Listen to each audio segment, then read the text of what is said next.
Développement du Sénégal, un devoir civique pour chaque Sénégalais. wareefu bépp doomu Sénégal mooy nga dugal sa loxo ci yokkute réew mi.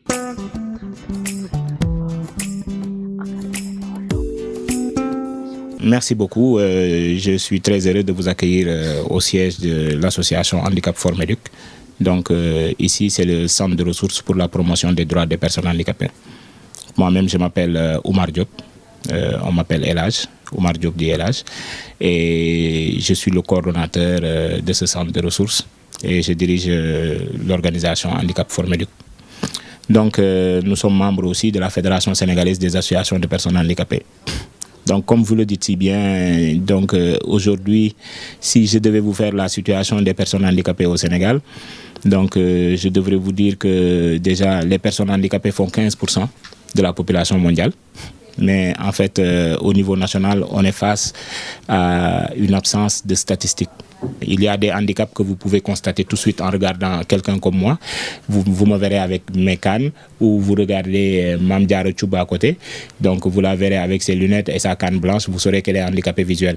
Mais pour certains autres handicaps, il vous faut être en situation pour pouvoir les déceler chez l'individu. Si les autorités ne mettant pas toujours la question du handicap comme étant une priorité dans les politiques, donc ce qui fait que le peu de ressources qui sont allouées un peu à ce secteur font qu'il y a toujours beaucoup de gaps un peu à combler. Nous sommes une jeune organisation qui a vu le jour en juin 1999 à Dakar. Donc nous sommes une organisation intégrée où il y a tous les types de handicap.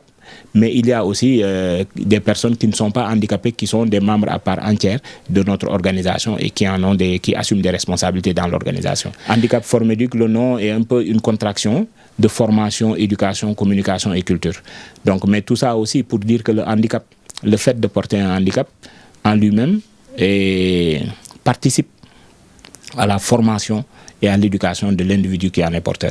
Et donc pour dire que on a essayé, nous, au niveau de notre organisation, de cerner un peu tous les autres aspects que les organisations traditionnelles de personnes handicapées, en tout cas, ne géraient pas suffisamment. Donc on s'est dit que la question relative un peu à l'éducation, à la formation et à la culture, et surtout avec l'émergence à la fin des années 90 un peu de l'informatique dans la vie de tous les jours, il nous fallait un peu essayer de trouver des mécanismes pour pouvoir nous approprier de ces nouvelles technologies-là et surtout en faire un raccourci dans l'insertion socio-économique de cette catégorie de personnes. Et donc, on a deux axes stratégiques au niveau de notre organisation. C'est, comme je viens de dire, l'appropriation des nouvelles technologies, et ça pour toutes les catégories de handicap. Mais aussi, le deuxième axe qui est non moins important aussi, c'est le plaidoyer pour la promotion et la protection des droits des personnes handicapées. Et donc, sous ces deux angles-là, on a eu à former beaucoup de personnes handicapées dans le cadre un peu des nouvelles technologies, en leur donnant les moyens de pouvoir faire de la bureautique, faire du webmastering, un peu la création de sites internet. On a formé des gens dans la gestion de réseau, dans la maintenance, et ça avec l'appui de plusieurs partenaires. On a eu à le faire. Je voudrais peut-être citer en passant le programme Acacia du CRDI du Canada, donc qui nous ont beaucoup appuyé à l'époque pour faire ça, avec d'autres ONG tels que le FORUT à l'époque, le centre multimédia du FORUT. Et sur les aspects droits, nous avons aussi participé à l'élaboration de la Convention internationale sur les droits des personnes handicapées des Nations Unies, donc la CIDPH, qui a été adoptée par les Nations Unies en 2006, lors de leur Assemblée générale de 2006, et qui est entrée en vigueur en 2008. Et le Sénégal l'a même ratifié. Et il y a un petit manque, c'est parce que le Sénégal a ratifié la convention, mais pas encore le protocole facultatif. Et c'est le protocole qui donne forme un peu à la mise en œuvre de la convention un peu au niveau des parties États, comme on les appelle dans le système des Nations Unies. Bon, nous ne sommes pas dans toutes les régions du Sénégal, mais sur les 14 régions aujourd'hui, nous sommes présents dans 8 régions. Et on essaie tant bien que mal de travailler pour toutes les personnes handicapées et leurs organisations. Donc on ne fait pas, nous, un focus simplement sur les membres de notre organisation. On se dit qu'on travaille pour toute la communauté des personnes handicapées et c'est la démarche que nous voulons imprimer à toutes nos actions.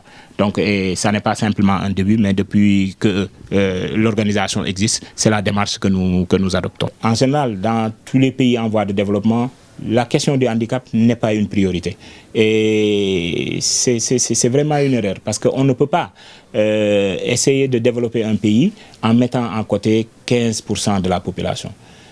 Et ça, c'est vraiment une grosse erreur que beaucoup de nos États ils font. Parce que beaucoup pensent que, en fait, gérer la question du handicap, c'est un peu gérer ce qu'ils appellent, entre guillemets, l'action sociale. L'action sociale, c'est simplement le fait pour eux, parce que ça aussi, c'est une compréhension biaisée de ce qu'est l'action sociale. Parce que l'action sociale est beaucoup plus noble que cela, hein, dans le sens où l'action sociale participe un peu à développer l'individu, mais en partant un peu de ces problèmes et tout. Mais en général, ici, nos gouvernants, ils prennent l'action sociale un peu comme un moyen de se donner bonne conscience. Parce que quand ils ont à faire des actions, qu'ils en ont fait pour la majorité de la population, donc de réserver une infime partie à distribuer aux personnes handicapées, ça leur donne bonne conscience de se dire, ah oui, bon, on a donné à tout le monde et aux handicapés aussi. Malgré que ce qu'on leur a donné ne puisse pas régler leurs problèmes, mais bon, on se dit qu'au moins ils ne diront pas qu'ils n'ont pas reçu. Alors donc, quelque part, c'est un peu la vision biaisée que les autorités ont en général du handicap. Parce que quand le président Abdoulaye Wade est venu, il a reçu les organisations de personnes handicapées et il leur a montré tout l'intérêt qu'il avait un peu à travailler avec cette catégorie-là. Et à l'époque, il nous avait demandé de lui désigner une personne qu'il allait nommer conseiller spécial dans son cabinet. Et ça, c'était une première. Parce que depuis l'indépendance, donc en 1960, donc le Sénégal n'avait pas pris en charge le handicap à ce niveau-là. Et donc, les personnes handicapées servaient juste de bénéficiaires quand il y avait des choses à distribuer. Donc, on leur a donné et ça donnait bonne conscience. Mais de mettre une personne handicapée à ce niveau de responsabilité dans le cabinet du président pour qu'il soit un peu son conseiller sur la thématique globale du handicap, ça quand même c'était assez révolutionnaire. Et donc, allant dans ce sens-là, aussi, c'est durant cette période-là que la loi d'orientation sociale a été votée au Sénégal. Et c'est à cette période-là aussi que la Convention internationale sur les droits des personnes handicapées a été ratifiée. Les personnes handicapées ne peuvent pas avoir correctement accès à l'éducation et à la formation. Donc, difficilement, beaucoup de personnes handicapées, la majorité des personnes handicapées, n'arrivent pas à avoir une qualification donc, pour avoir un travail décent. Et donc, beaucoup parmi les personnes handicapées sont des chômeurs. Ça, si je le dis, c'est une lapalissade, parce que vous verrez beaucoup de personnes handicapées dans les rues de Dakar en train de mendier.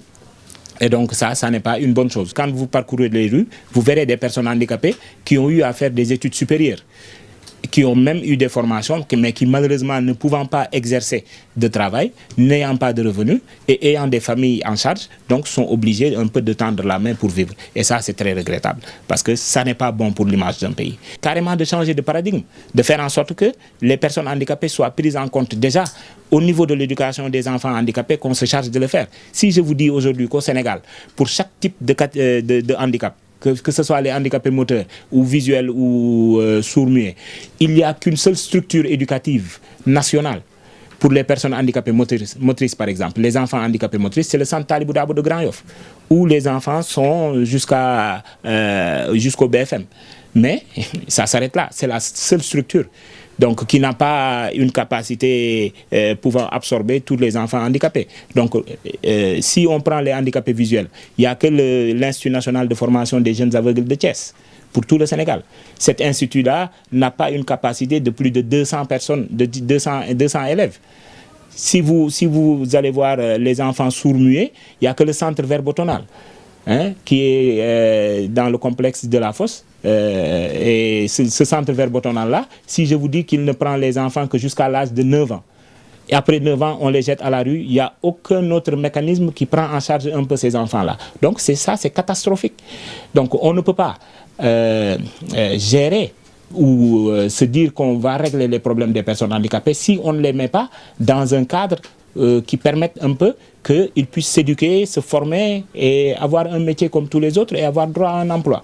Alors, ici, on est en train de nous dire qu'on va mettre en place ce qu'on appelle l'éducation intégratrice. Mais l'éducation intégratrice suppose que les élèves handicapés puissent aller dans les écoles ordinaires, comme leurs autres congénères, mais il faudrait qu'au préalable, qu'on prépare les maîtres à pouvoir, un peu dans le curricula de ces écoles de formation des maîtres-là, qu'on intègre un peu la prise en charge du handicap. Que les maîtres soient formés un peu au braille pour pouvoir prendre en charge des enfants handicapés visuels, que les maîtres soient formés au langage de signes pour pouvoir prendre en charge les enfants sourds-muets, et que les questions d'accessibilité physique, architecturale soient réglées pour que l'école soit accessible. Donc, toutes choses qui font qu'aujourd'hui, le problème reste entier. Il y a tous ces préalables-là à régler. Mais malgré cela, il y a aussi qu'une volonté politique devrait pouvoir un peu mettre en place des mécanismes de correction un peu de tous ces manquements-là pour permettre aux personnes handicapées de pouvoir, malgré toutes ces difficultés-là, pouvoir prendre la place qui est la leur dans la société. Donc, le problème est là. Et tout à l'heure, vous me parliez des aides techniques. Donc, les aides techniques, c'est tout ce qui est fauteuil roulant, tout ce qui est canne, tout ce qui est canne blanche, tout ce qui est appareillage. Ben, c'est des choses qui sont hors de portée des personnes handicapées. Parce que ça coûte de l'argent, et l'argent que ça coûte, les personnes handicapées n'ont pas assez de ressources pour pouvoir se les payer elles-mêmes. La plupart du temps, toutes les personnes handicapées qui bénéficient de ces aides techniques-là le sont par le biais un peu de donateurs d'humanitaires. Et ça n'est pas logique. Ça n'est pas une situation normale qui doit être. Alors, donc, pour vous dire que les problèmes sont multiples et variés. Mon dernier mot, ce serait vraiment de dire que c'est vrai que, comme je le dis, c'est l'État qui est le premier interpellé ici dans la prise en charge des personnes handicapées, mais toutes les autres bonnes volontés qui pensent qu'ils peuvent faire quelque chose pour soulager les personnes handicapées, faire quelque chose pour que ces personnes handicapées-là puissent vivre leur citoyenneté de manière pleine et entière, ce serait une très bonne, ils seraient les bienvenus. Et donc, je pense qu'il y a matière à faire. Et très souvent, on voit que les gens, ils font de l'humanitaire, mais très souvent, on se dit, est-ce que c'est bien ciblé? Parce qu'en fait, il y a nul mieux que les personnes handicapées ne sont vraiment, ne devraient être les bénéficiaires un peu principaux un peu de ces choses-là. Bon, je ne veux pas qu'on nous confine un peu dans la situation d'éternel assisté, mais je pense que l'assistance quand même, pour une grande part, devrait aller un peu à cette catégorie de personnes-là.